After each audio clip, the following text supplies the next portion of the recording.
En este video veremos algunos métodos de cálculos de límites de funciones de dos variables independientes. A estos límites también se los conoce como límites bidimensional o doble. El método más sencillo es el método del límite simultáneo. ¿Cuándo se aplica el límite simultáneo? Cuando la función está definida en el punto AB al cual nosotros queremos calcularle el límite. Uno intuitivamente puede pensar que si x e y tienden a AB, el límite va a tender al valor, va a ser el valor que toma la función para AB. Y eso es lo que se hace. Entonces vamos a un ejemplo. Tenemos el límite de 5x al cubo menos x al cuadrado por y al cuadrado y queremos calcular el límite para x e y tendiendo a 1, 2. Entonces vamos a reemplazar a la x por 1 y a la y por 2 y vamos a hacer la cuenta. Entonces en este caso nos queda 1. Si hacemos la representación gráfica, vemos que si la x vale 1 y la y vale 2, el valor que toma la función es 1. Ese es el punto que representa la función. Ahora vamos a otro caso.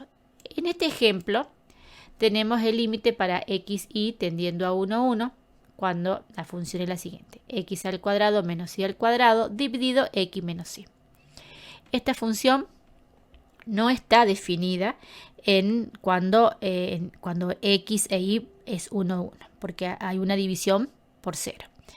Pero acá en el numerador tenemos una diferencia de cuadrados que se puede desarrollar como un producto de binomios conjugados. Entonces acá podríamos simplificar x menos y, que está como factor en el numerador y en el denominador, y nos quedaría, salvada la indeterminación, límite para x y tendiendo a 1, 1 de x más y, por lo tanto eso es 2.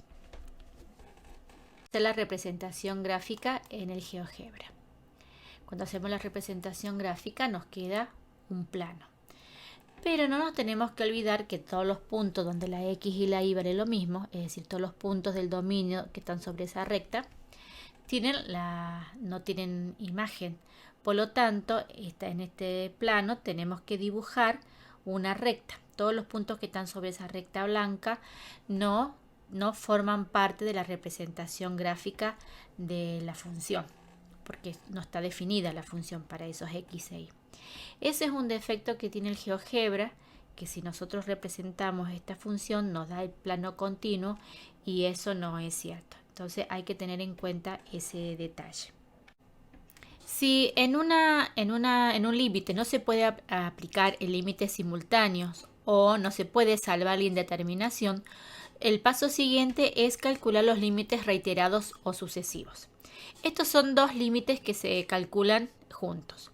En uno de ellos se calcula primero manteniendo la y, límite para y tendiendo a b de la función f de x. Acá queda, una vez que resuelvo este límite, va a quedar una función en x y luego se calcula ese límite para x tendiendo a. Eso da un límite. Este límite es el que se calcula por el camino manteniendo la y constante.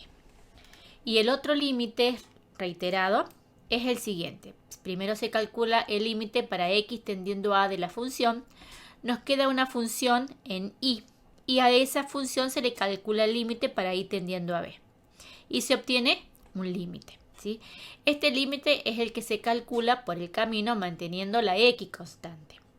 Si estos dos límites valen lo mismo, podemos seguir viendo por otros caminos para ver. Es necesario para que la función tenga límite, pero no es suficiente. Si existen límites, es necesario, pero no suficiente que ambos sean iguales. Si son distintos, directamente con eso podemos verificar o garantizar que la función no tiene límite. Vamos a un ejemplo. El ejemplo 3. Demuestre que no existe límite en la función g de x, que tiene la siguiente forma: x al cuadrado menos y al cuadrado, todo dividido por x al cuadrado más y al cuadrado, para x e y tendiendo 0, 0. Vemos que esta función para 0, 0 es una indeterminación, no está definida. Entonces Vamos con este método. Entonces vamos a hacer primero límite para y tendiendo a 0 de la función y luego eso límite para x tendiendo a 0. Vamos con la primera parte, el límite. Entonces reemplazo a la x, a la y por 0, me queda límite para x tendiendo a 0 de x al cuadrado sobre x al cuadrado. Acá puedo hacer la división, porque la x no vale 0, tiende a 0, pero no vale 0. Entonces simplifico, me queda límite de 1 y el límite de una constante es la misma constante, por lo tanto acá es 1. Vamos con el otro caso. Límite para y tendiendo a 0 de límite para x tendiendo a 0 de la función. Entonces reemplazo a la x por 0 y me queda límite para y tendiendo a 0 de. Pero antes de calcular el límite, acá hacemos la división, porque la y no vale 0, es un valor cercano a 0, pero no es 0. Entonces la división se puede hacer. Entonces acá me queda el límite para y tendiendo a 0 de menos 1. El límite de una constante, la misma constante menos 1. Entonces vemos que ambos límites son diferentes. Por lo tanto, garantizo que efectivamente esta función en el punto 0, 0 no tiene límites. Si hacemos la representación en GeoGebra, vemos que la función no tiene límites. Fíjense. Si nos acercamos por el eje de las x, es decir, que y se mantiene constante, el límite vale 1. Y si nos movemos por el eje de las y, es decir, que x es constante, la función vale menos 1. Si a esto lo giramos, vemos distintas posiciones de la representación gráfica.